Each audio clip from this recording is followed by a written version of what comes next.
Well, hey, bitch. It's JamiThatsMe here. Welcome back to the channel. Okay, we are here to talk about one of my favorite shows at this moment, which is Real Housewives of Salt Lake City. Okay, please make sure you're coming into the video and you are liking the video. And if you are not subscribed, please go ahead and subscribe to the channel, especially if you're a person that likes to come back to the channel, see what we got going on over here. Okay, but you're not subscribed, girl, go ahead and subscribe so you can get the notifications. Girl, whenever YouTube really want to send them out, you'll know what we got going on over here. And also for the people that be like checking the page and I haven't gotten Real Housewives of Salt Lake City up for you guys, and y'all like, girl, like, where you at? Where is the video? If you want to slide over there to Patreon so you can go ahead and get it before it makes its way to YouTube, you definitely can go ahead and do that. Okay, you can join us over there on the $5 tier.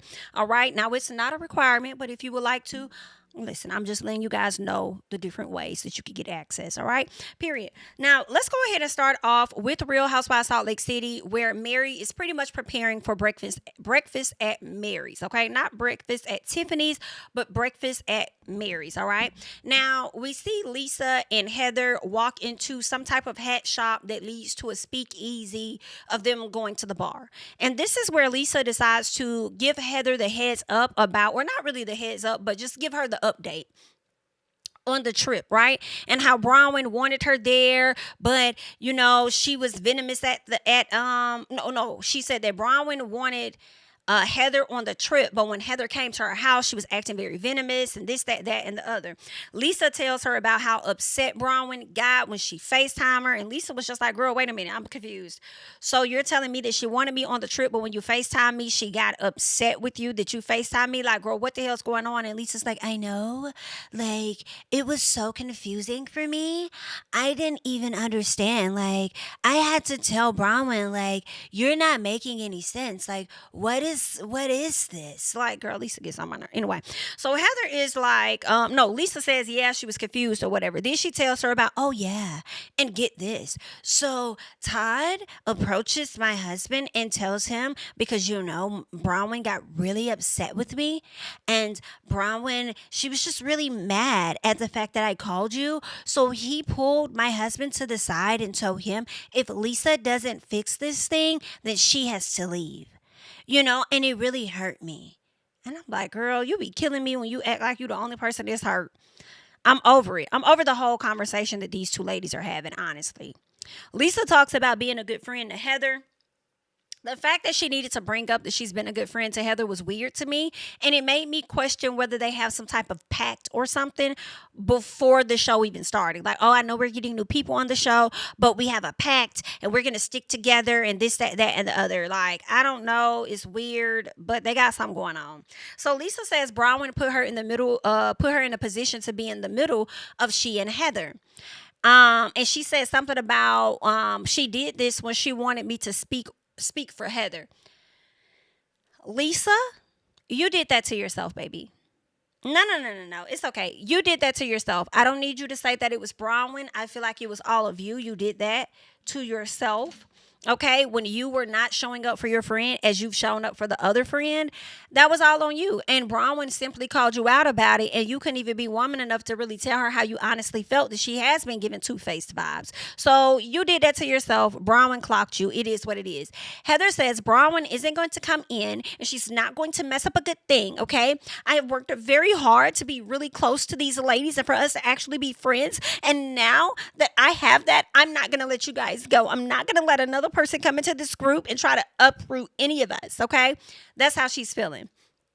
Lisa says, well, I don't think Bronwyn understands that. I don't think she gets it. And then Heather says, well, if she doesn't, then I'm going to make her know. Like, if she doesn't, I'm going to teach her.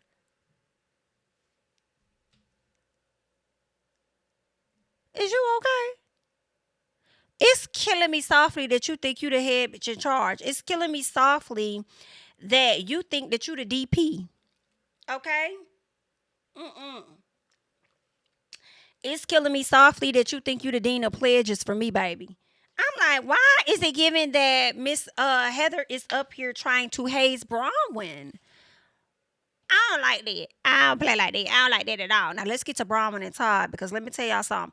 I have not been one to be against Todd, okay? I have typically been like, I'm team Todd. I like Todd for the most part. Todd does have a way about himself where he does not know how to talk to Bronwyn. I don't really like that. Now, there are things with Todd that I understand. I get why he feels that way, but I think that he can say things in a better way. Okay, so they talk about the trip, and Bronwyn says, I have to say that I really feel a way about how things ended up with me and Lisa. Like, I have to say that. So Todd talks to her and says, I've never seen you act like that in all of the 10 years that we've been together. Like, you've never acted like that. So he tells her that, you was yelling and everything. You was doing all this extra. She's like, me? I was yelling? He was like, yeah, I was right there. Did you forget? I was right there. You were yelling. Not really. I didn't think she was really. I mean, she may have been a little piece of loud, but I didn't really feel like it was yelling for real. But anyway, so he said, but what did you accomplish, though? What did you accomplish doing all of that? Like, you ruined a perfectly good afternoon. I said, first of all, that's where he would have had to get laid into. I don't give a fuck how much money you got. Okay? But, Bronwyn, baby, you going to have to teach Todd how to treat you because he got, like, fucked up, okay? I didn't like how he talked to her in that moment by saying that she ruined a perfectly good afternoon when I don't feel like it was all her fault. You even went to the very people who thought you felt that it was and told them if they don't get their act together, they got to leave. So how is it now Bronwyn's fault? I don't think that was her fault. Bronwyn says that you see how they respond to each other. So, I'm really meeting them where they are. Like, I don't know how to interact in a scenario like that when I'm being yelled at my damn self. You think I'm not going to yell back? Right? So he tells her, leave. Leave with your dignity. Listen, when he tells her to leave with her dignity, for me, it makes me feel like he's telling her to leave the show. I don't know if he really wants her on this show. I don't know. But that's what I was giving. That's what I was getting from it. So she tells him that her feelings are hurt and that she's more disappointed in herself because he's disappointed in her. Yeah, I don't like the vibes that I'm getting. Okay, I don't like that. I'm gonna be honest, Miss Bronwyn. And I'm not a fan, girl. I'm not. I don't like that. Okay. I'm more disappointed in myself that you're disappointed. It's giving you live to please him in some type of like, I don't know. I just don't like it. Can't even explain it. But I felt the way because it made me feel like I can't even explain. I'm thinking it, but I can't really explain exactly. Like,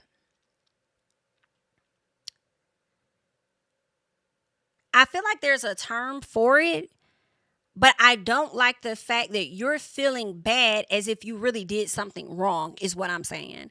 And I don't feel like Bronwyn did anything wrong, but he's making her feel like she did something wrong. And I don't think so. I think she had every right to defend herself in that moment, whatever it was. Her and Lisa going back and forth. Like, come on. I just don't think she did anything wrong, and I don't like that he made her feel that way. So, anywho, Todd says your friends shouldn't bring out the worst in you. That I do agree with. He's not wrong. They shouldn't bring out the worst in you. So, if that's what the people are doing, bringing out the worst in you, then you got to reevaluate about whether these people really are my friends. Clearly, they're not. They're not. Okay. So he tells her to cowboy up because she says, listen, I got another brunch that I'm going to with them. I am concerned about not being in a great place with Heather and not being in a great place with Lisa and how that's going to play out. So he tells her to cowboy up or something like that. And it is what it is. Okay.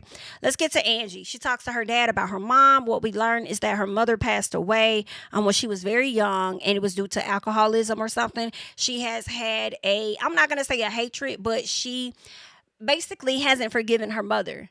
All right. That's what it sounds like to me. She's still disappointed in the fact that her mother would not get her act together to actually show up and be there for children that needed her. Okay. You had all of us, but then now that something happened to you, we have to be left with the hurt and trying to survive without our mom. And I just don't think that's fair. Okay. So it impacts heavily how she is with her daughter and how she shows up for her daughter. So that was a problem.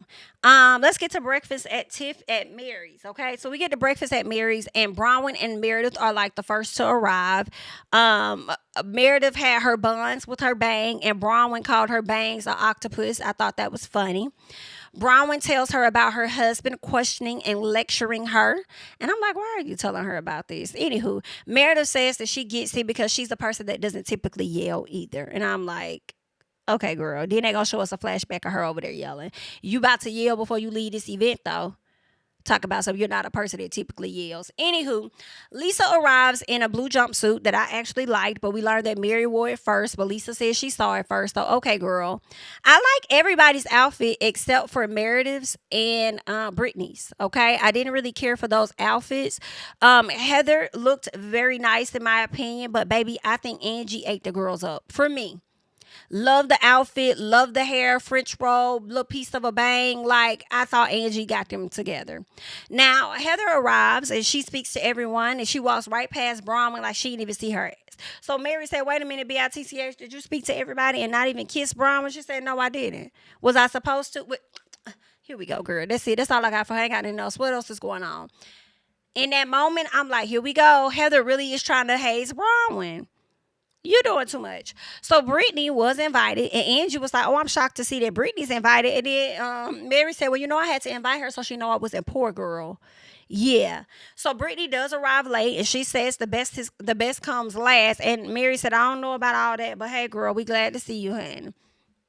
Now, Heather immediately is ready to start some shit. So she says, listen, girl, I just want you to know that I appreciate you for including everybody because it doesn't seem like everybody was included for the Palm Springs event.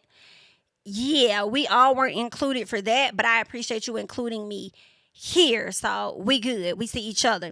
Brittany then opens up and says something about her not being invited. Like, I wasn't invited, so who all went? Everybody went except for us three. Like, girl, that's really messed up because y'all know Mary actually called me and invited me. And matter of fact, out of everybody, Mary's the only one that reached out to me. Like, I feel away that I wasn't invited. And Brittany calls out Angie for bringing a wine bottle. She's like, girl, and you coming to my house, I just saw you, and you gonna bring a wine bottle to my house to a church event? Girl, that's some messed up stuff. And then Angie said, BITCH, don't come at me like that, girl. Because you the one that sat up there and you been out here thotting and bopping. But you want to sit up here and talk about being a church person and portraying whatever image in front of people? Let's not, girl. We know that you hunching on about 3 different men and you be over here drinking wine galore. Like, scoot back, right? So then, of course, they give us the flashbacks, which was crazy because the flashbacks gave that she is talking to 3 different men, okay? And she do be guzzling down that wine.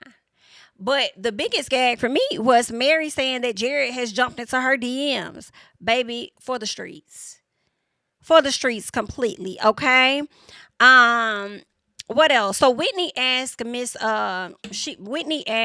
Brittany, like, yo, are you mad that she brought the wine? Or are you mad that she exposed the fact that you be drinking to everybody? Like, which one is it?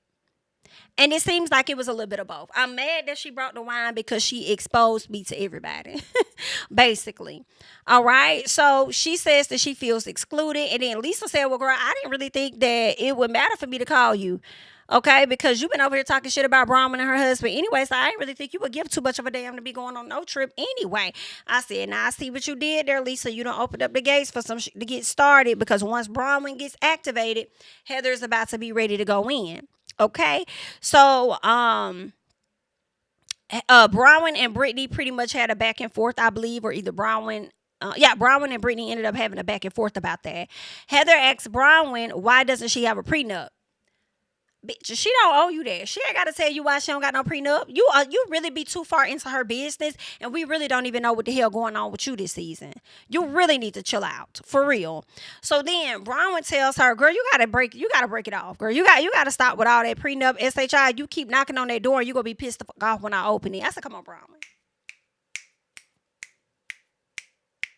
You better be ready for what's behind door number 1, Bookie Butt. I was here for it. So then Heather says, oh, open that door, honey. Honey, open that door up. And Bronwyn says, it's not about my prenup, okay? It's the fact that you don't know my husband. She says, but you speak on what he should have done multiple times or whatever. Like, basically what he should have did with the prenup and all of that. Okay? So then Heather says, girl, please, I don't know your husband. And the only things I do know about him is 3 things, okay? I know that you don't have a prenup. He likes Starbucks cups. And I know that he's a fucking asshole when he wants people to leave his property, basically. So then Bronwyn was like, oh, nice job, Lisa. Lisa's like, oh my God, joke's on me type thing, okay? So Mary says Bronwyn does care. Like, just so you know, like, she really does care that you guys are close. Like, that's important for her. And then Heather is like, she should have, she says, if that's the case, then she should have invited me.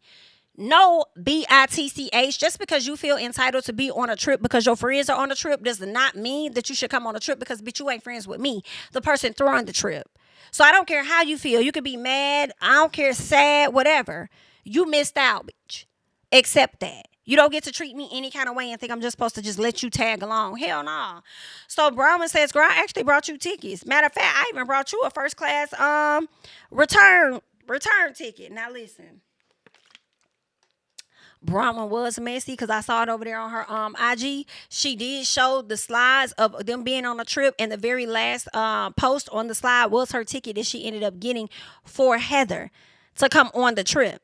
Okay, so everybody's really bothered by this because they like, wait a minute, bitch, you ain't even cool with this bitch, and you got her a first class ticket on the way back. Oh wow, that shows the intention of how Bronwyn was really trying to work on the relationship with Heather. But my thing is this too, though, Bronwyn.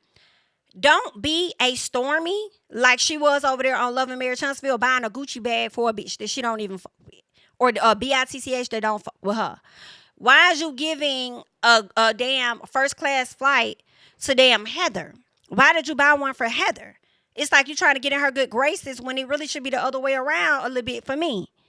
No, ma'am. She would have been just fine and coach with the rest of the damn people. It's your anniversary, not theirs. Period. So Heather's like, oh my God, really, you did that for me and you don't even have my birthday? Like, how did you even get my birthday? They put the camera on Whitney, so that's how we knew she really got the birthday. So it's giving three things for me. Either Whitney gave it to her, production gave it to her, or Bronwyn that did some motherfucking research on Miss Heather baby and got all her information. And that is how. It's one of the three for me, okay? So they all talk about riding coach and not being in first class. And Lisa tried to say Angie felt the way about it. And Angie, you was mad. Angie was not mad, bitch. It was you that was pressed, not Angie. Angie was good, okay? You was the only person that was out there throwing a fit, but you don't want to be the only one that was complaining. So you trying to group Angie into it. Bye, girl. So Bronwyn is like, girl, I'm confused on why this is even an issue and people even feeling a way about being in first class when you bitches and your husbands got gifts. We flew you bitches in on a private plane, took you hoes to fucking Indy, letting you meet drivers that you hoes would not meet any other time. Okay?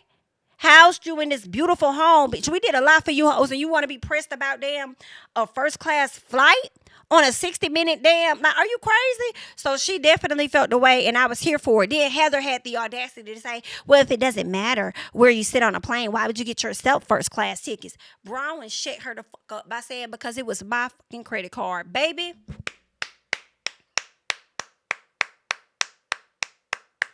And you ain't never lied. And I wish she would have wrapped her ass up in another bow. Letting her know, bitch, not only was it my fucking credit card, bitch, it was my anniversary. And it was my invite. I'm the host. I could do whatever the fuck it is that I want to do on my dime. On my dime. At the end of the day, I gave them a flight back. And you, Lisa, should be very glad that you got a flight back. Because my husband was going to put you hoes in a motherfucking car, to be honest. And send you bitches home early. So you should appreciate it. All right. So Heather is really doing too much, feeling entitled to go on a trip after disrespecting the very person that was throwing the trip. Go away from us with this. Now, Bronwyn tells Heather that no matter what she says, Heather makes an issue out of it. Okay. She says that she wants to fix it with her, but she has to hear her say that. Like, you have to actually listen to me. Stop making things out to be what you want it to be and understand that I'm really trying to move forward with you. So Heather takes it in after she got collected, wrapped up in a damn bow. Now she want to say that she says, listen, I'm very tight with this group of ladies because they have replaced the family that I have lost, okay? And I don't want anybody to really come in and disrupt that. But if you're saying that you want to move forward, then I'm agreeing to move forward with you, okay? I just want you to know that I was very hurt that I wasn't a part of that trip. It definitely made me feel away. But from this moment forward, we'll work on being better with each other. So they cheers to that. Was what it was. So they're good, okay? Now Lisa's like, oh stop. She was like, oh yay, but don't be giving side eyes to me. Lisa, I feel like just because Heather and Bronwyn are in a better place does not necessarily mean that you two are. Or shall I say, if they're working on being in a better place, doesn't mean that you and her issues are resolved. So I'm hoping that Bronwyn holds Lisa to the fire. Like, I'm not going to forget how you didn't show up for me as a friend. It's just that simple. So Brittany gets mad because she's seeing everybody make amends and all the attention is on them and she needs the attention back to her. Brittany feels left out. And I think somebody says, so are you going to apologize to Bronwyn? She apologizes to Bronwyn for the things she said about her husband. Bronwyn says, do you really mean that? Or are you just saying it because the people told you to? She says, no, I really mean it. Bronwyn was like, oh, okay. We'll see, girl. Okay. Now, Angie wants to talk with Meredith. She says, listen, I want to move forward with you. But then when I think that we're good, I'm hearing that it's this podcast and you're feeling a way about some things that my husband said. Meredith was like, well, he said some stuff about my son. And I'm sure if it was your child, you will feel the same way. I don't really feel like he said anything about her son, aside from the fact that she used her son as an excuse to scapegoat out of the BS that she was putting out there. I think he was right. You tried to spread a narrative that this man was gay, turned out to not be actual, and then when they started to eat your ass up for doing that, you wanted to say you'll never put something out there about somebody because your son is gay. Like, I feel like you were using your son as an excuse, sympathy, scapegoat to like, don't come at me because I have no issue with the gay community because of my child. Like, you were using your kid. I'm sorry. Okay. And so then Meredith says, listen, I don't want to go backwards. But if we do go backwards, like, it's going to get bad for everybody. And then Angie said, wait a minute, bitch, is that a threat? She says, no, it's not a threat. I'm just letting you know I don't want to go in that place. But if we do, it can get bad. And I'm like, that is a threat, though. It do sound like a threat to me. I'm just telling you what it sounds like. It sounds like a threat, ma'am. Okay, I'm not gonna hold you. I'm just telling you. Okay, so they end up having a little bit of friction back and forth about that. Meredith decides, okay, BITCH. Okay, you want to hear something? Let me play this audio. These facts I got for you.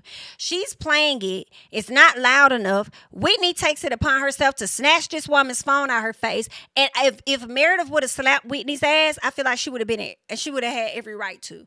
Because one, you don't like Meredith for real. Number two, I do feel like you snatched the phone out her hand. Number three, which is really number one, it's not your damn phone for you to be trying to take control over at all. Even if you are cutting the volume up, you are out of order, in my opinion. Okay, so I didn't like that. Meredith was just like, BITCH, don't be grabbing my phone because it's not your fucking phone. Like, who the hell you think you is? So then Angie stands up, because Angie be doing the most too, like Lisa at times, talk about something. You're a miserable person, this and that. And then Meredith is like, girl, you're an unhappy person. Like, leave me the hell alone.